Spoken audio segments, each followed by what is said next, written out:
Okay, so today I'm going to show you how to make a Rufus the Soul style track. For today's video, we're going to be using my own track that it's coming out February 20th.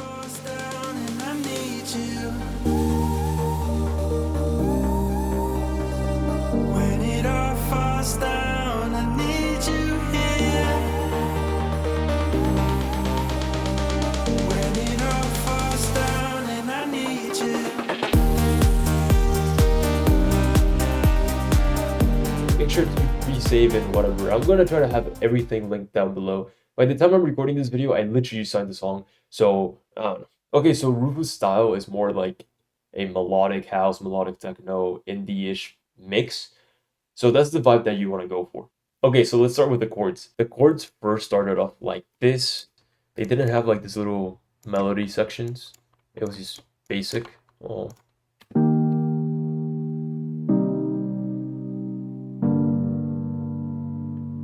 So as you can see, it's very basic, and that's boring, so we need to switch it up. So I added these little melody sections that kind of make it more ethereal.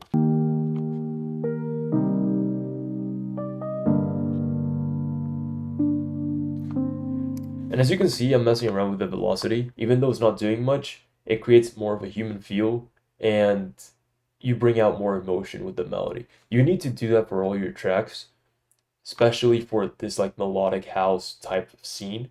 It's very like in your feels. Like, I don't know how to describe it, but you feel it, you know, and you want to make the listener feel it, so you have to really play with velocity and play with automations.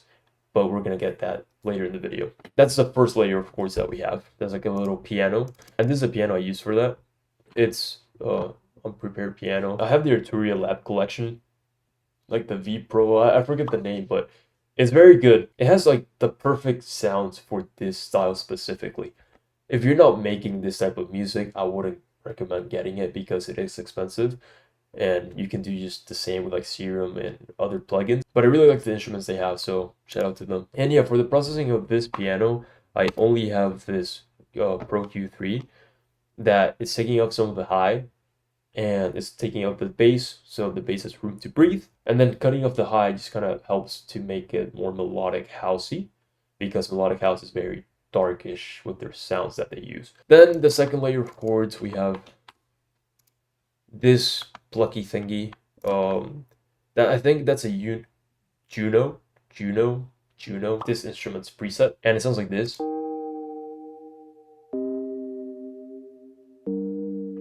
So that's the second layer. Then this is the bass that we have going on. It's just a little Reese bass.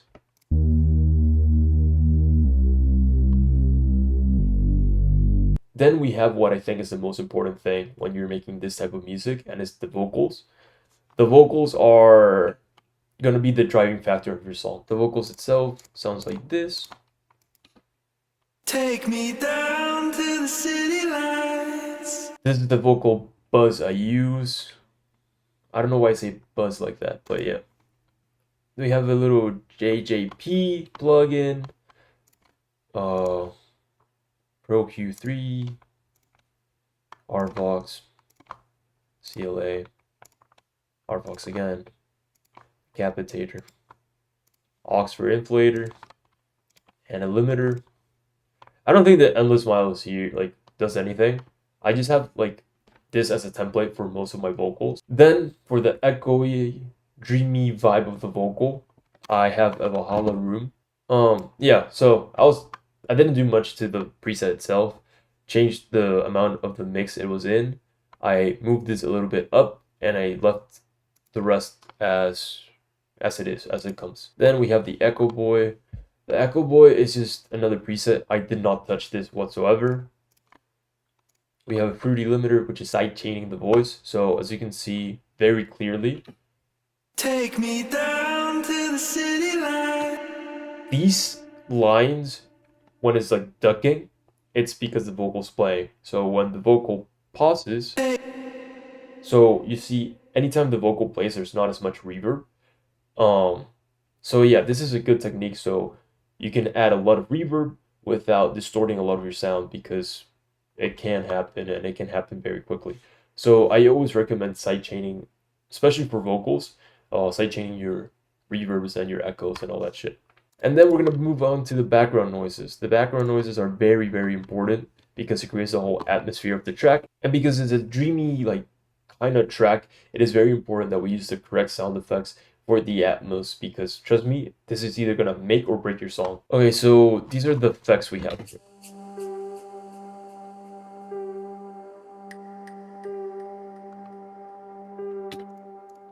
We have a single repeating note, another Arturia plugin. I'm pretty sure this one, just Imager. That's it. Didn't do much to the sound. Okay, and then we have this pad. I'm not gonna mess with it because I don't want to restart my project again. I have to wait a lot, actually. But also image stereo. Why do I do this? I don't know. That's like the most basic answer I can give you. Yeah, the thing is, a lot of mixing, it's how it sounds. So for Atmos, usually Atmos is pretty big and pretty spacious, so that's why I add it. I do know, but it's just like a feel, you know? It creates a it's gonna depend for the sound I'm using, for for the style I'm making. Like if a client, for example, asked me to make a progressive house track, I am not gonna make that as wide because the lead of a progressive house track already have enough reverb, and that already fills the empty space that I'm trying to fill with this Atmos. So yeah. Then moving on, we're gonna go into the build up. We have this little repeating note thingy, which I kind of use as a riser. Kind of it creates a bit of tension. Like if I just didn't show you that I was, you know, that sound, you probably would never hear it. And then, of course, we're automating our main melody, which is this. Here, let me take off the effects.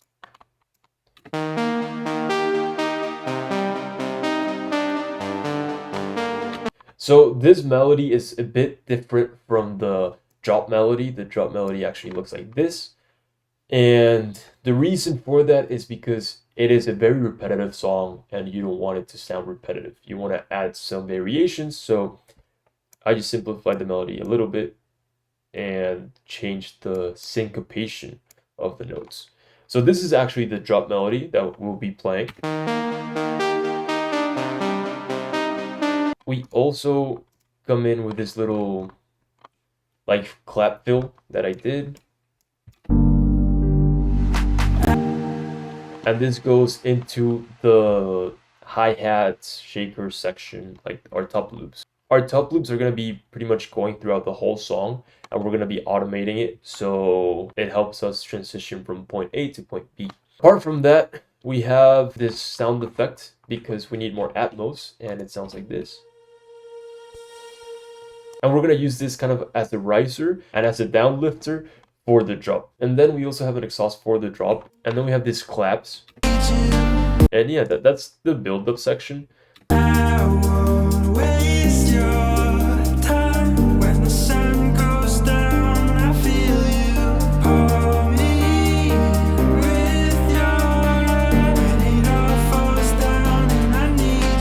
Okay, so we're gonna start with the drop. We're gonna keep a lot of the old elements from the intro, and we're just gonna add new elements to the drop to make it more energetic. And you can see that here, I added another top loop layer.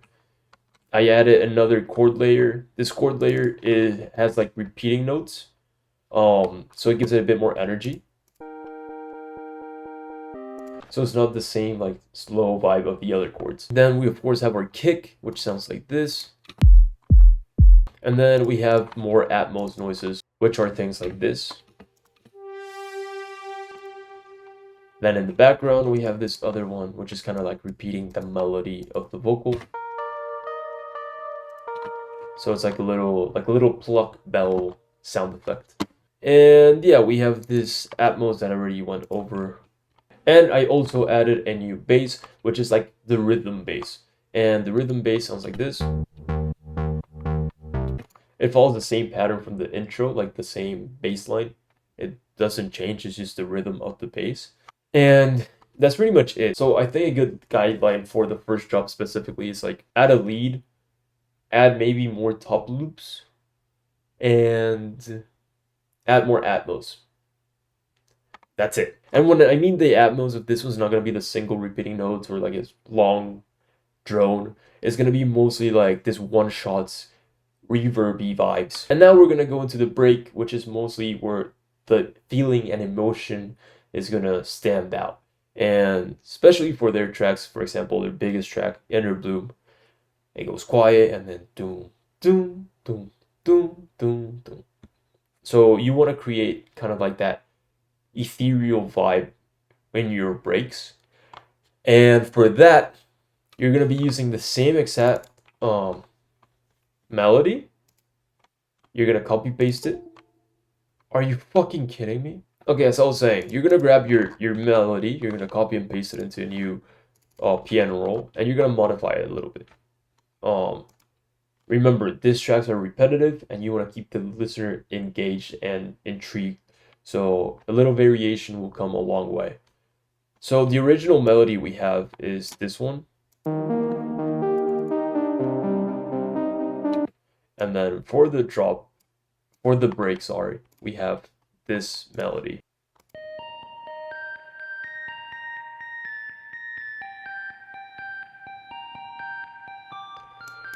So sound design is going to be very important for this melody. Since you want it to be a bit more dreamy, for example, since I wanted it to be more like a space vibe, this sound sounds like a satellite to me. So that's what I went for. This is where things get tricky. This is where automation is going to be huge and where you're going to need to use Atmos and other things to transition from the drop into this dreamy break. As you can see, all the automation I do, it's in this area, in the break area. I have this impact, and that's about it. Everything else is transitioning through automation. I even added this stop loop that has a phaser. And the reason I do that is because they actually did it in their song Music Sounds Better. And I also added this Atmos thing.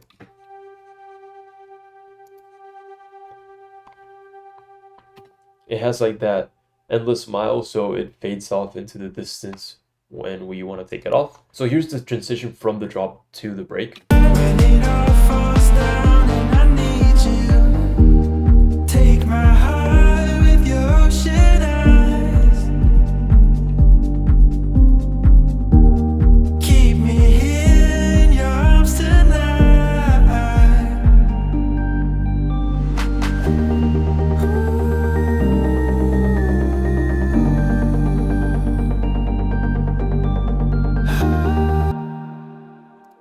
I added this.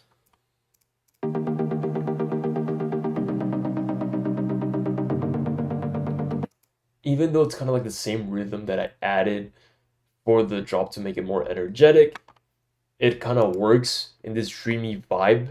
I also simplified the chords. As you can see, it doesn't have the melody like it doesn't have that. It's just I introduced again this one-shot sound thingy. Yeah.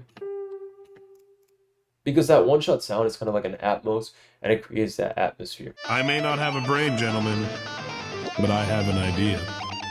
And then, as I was saying, the vocal is going to be the main driving factor for this type of music. So we have this ad-lib that fits in beautifully, and it makes this song feel even more ethereal and even more dreamy. So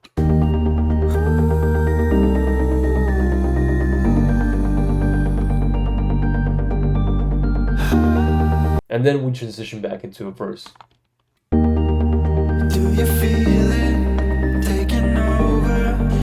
And then we have the build up to the second drop, and this is gonna be the final nail in the coffin, the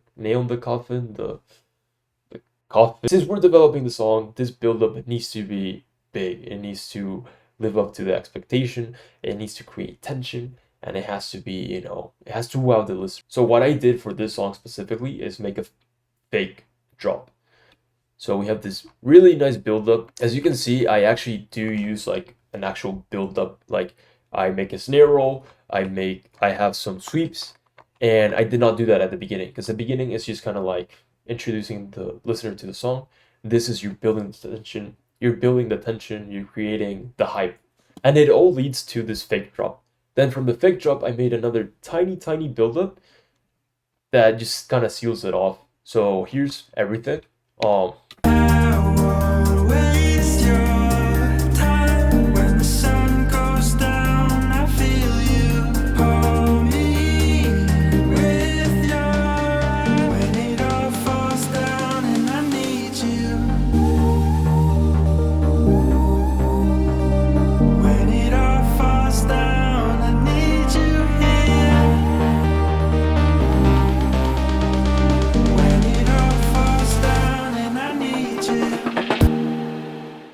And like I said, I made this fake build-up. I used the vocal chops that I created myself, which sound like this. So yeah, all I added was like this vocal chop and then this mini build-up, which actually leads into the drop. So then I made this fill with the actual melody. Here's the actual audio itself. So for the shaper box, I use a 16th rhythm preset, and then I use a fruity balance. So it kind of has like this, like a sweep. And yeah, I recorded it in Edison, exported it as its own sample, and then I added just a bit of reverb, and this is what that sample sounds like. And then it leads to a second drop, which the second drop, I also added this other vocal chops that I used. And that's pretty much it. It's the same drop from the beginning. Same percussion. The percussion I didn't really go over, so let me go over it really quick. I have top loops that sound like this.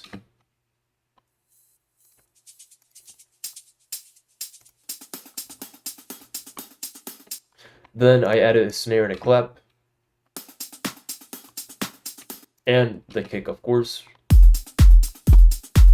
And yeah, that's pretty much it. The main takeaways from this video should be focus on the atmosphere, focus on automation, and focus on getting a good vocal. And if you're not feeling confident just yet on your skills and you don't want to be spending, $300 to $1,000 on vocals, that's okay. I'm going to drop a form down below that you can contact me for any coaching sessions, mixing and mastering, or any ghost productions. So if you're interested on that, you can just put it down below. And yeah, and I know I went away for a while, but I didn't have any original music. All the music I was making were for clients, and I'm not trying to make a tutorial with my client's music because that would just kind of defeat the purpose of a ghost producer. And I'm going to be back uploading regularly.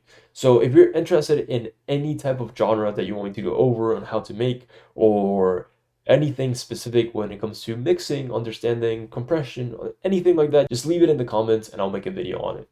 And yeah, make sure to subscribe because I'm going to be posting way more content than I was last year. And if you don't want to miss that out, just hit that.